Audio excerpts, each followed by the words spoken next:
കോന്നിയിൽ ഭൂരിപക്ഷം കുറയാൻ കാരണം UDF NDA ഡീലെന്ന് നിയുക്ത MLA KU Janeesh Kumar. BJP ഘടകകക്ഷിയായ BDGSന് സീറ്റ് കൊടുത്തത് UDF കൺവീനർക്ക് മണ്ഡലത്തിൽ വന്ന് മത്സരിക്കാൻ വേണ്ടിയാണെന്നും ജനീഷ് കുമാർ ആരോപിച്ചു. മണ്ഡലത്തിൽ തുടങ്ങിവെച്ച വികസന പ്രവർത്തികൾ പ്രതിപക്ഷത്തിരുന്നായാലും നല്ല രീതിയിൽ നടത്തുമെന്നും ജനീഷ് കുമാർ പറഞ്ഞു.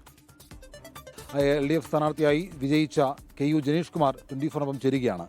ഇത്തവണ LDF അധികാരത്തിൽ വന്നിരുന്നുവെങ്കിൽ ഒരുപക്ഷെ KU ജനീഷ് കുമാർ ഒരു MLA മാത്രമല്ല, ഒരു മന്ത്രിയാകുമായിരുന്നു അല്ലേ?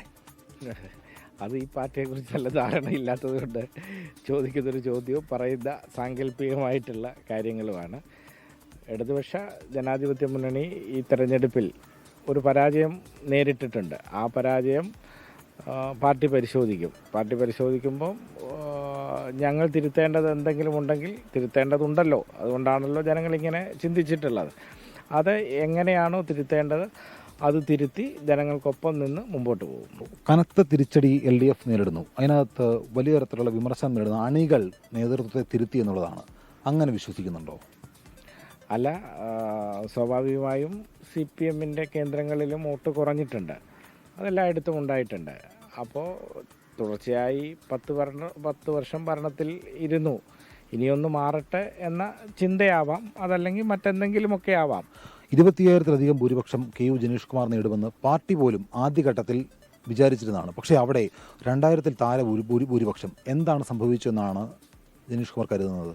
അല്ല, ജനങ്ങളാകെ വലിയ ഭൂരിപക്ഷം ഉണ്ടാകും എന്ന് കരുതിയതാണ്. പക്ഷെ ഞങ്ങൾക്ക് ആ കരുതലില്ലായിരുന്നു. കാരണം എന്താണെന്ന് ചോദിച്ചാൽ അവിടെ കോൺഗ്രസിൻ്റെയും BJPയുടെയും കൂടി ഒരു രഹസ്യമായിട്ടുള്ള ബാന്ധവമുണ്ട് എന്ന് ഞങ്ങൾ ആദ്യഘട്ടത്തിൽ തന്നെ തിരിച്ചറിഞ്ഞതാണ്. എതിർ സ്ഥാനാർത്ഥിയെ KU ജനീഷ് കുമാർ വില കുറച്ച് കണ്ടു, അല്ലെങ്കിൽ തനിക്ക് ഈസി വിക്ടറി ഉണ്ടാകുമെന്ന് കരുതി എന്നുള്ളൊരു പ്രതീതി മണ്ഡലത്തിൽ ഉണ്ടായി എന്ന് വ്യാപകമായിട്ട് പ്രചരിക്കപ്പെടുന്നുണ്ട്. അങ്ങനെ എന്തെങ്കിലും സംഭവിച്ചിട്ടുണ്ടോ?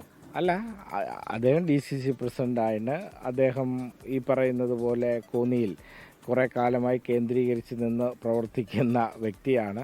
ഈ പറഞ്ഞതുപോലെ UDF. പക്ഷേ ഈ രാഷ്ട്രീയ സാഹചര്യങ്ങളിൽ BJPയുമായി അവർക്ക് കോർത്ത് നിന്നില്ലായിരുന്നുവെങ്കിൽ ഞങ്ങൾ വലിയ ഭൂരിപക്ഷത്തിൽ വിജയിച്ചേനെയും. പ്രതിപക്ഷത്തിരുന്നുകൊണ്ട് ഇനി ഏത് രീതിയിലായിരിക്കും മണ്ഡലത്തിലെ പ്രവർത്തനങ്ങൾ? അല്ല, ധാരാളം കാര്യങ്ങൾ ഫണ്ട് അനുവദിച്ച് നിർമ്മാണം ടെൻഡർ കഴിഞ്ഞ് തുടങ്ങിയതുണ്ട്. അതെല്ലാം വേഗം പൂർത്തീകരിക്കപ്പെടണം.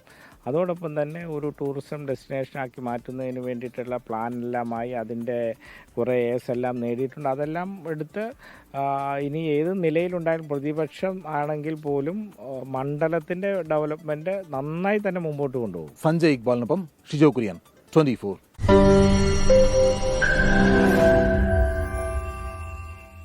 ലോകത്തെവിടെയായാലും ഏത് സമയത്തും 24 വാർത്തകളും ഓഗ്മെന്റഡ് റിയാലിറ്റി പാക്കേജുകളും എക്സ്പ്ലെയിനറുകളും വിശദമായി കാണാൻ ഞങ്ങളുടെ YouTube ചാനൽ നിങ്ങൾക്ക് സബ്സ്ക്രൈബ് ചെയ്യാം.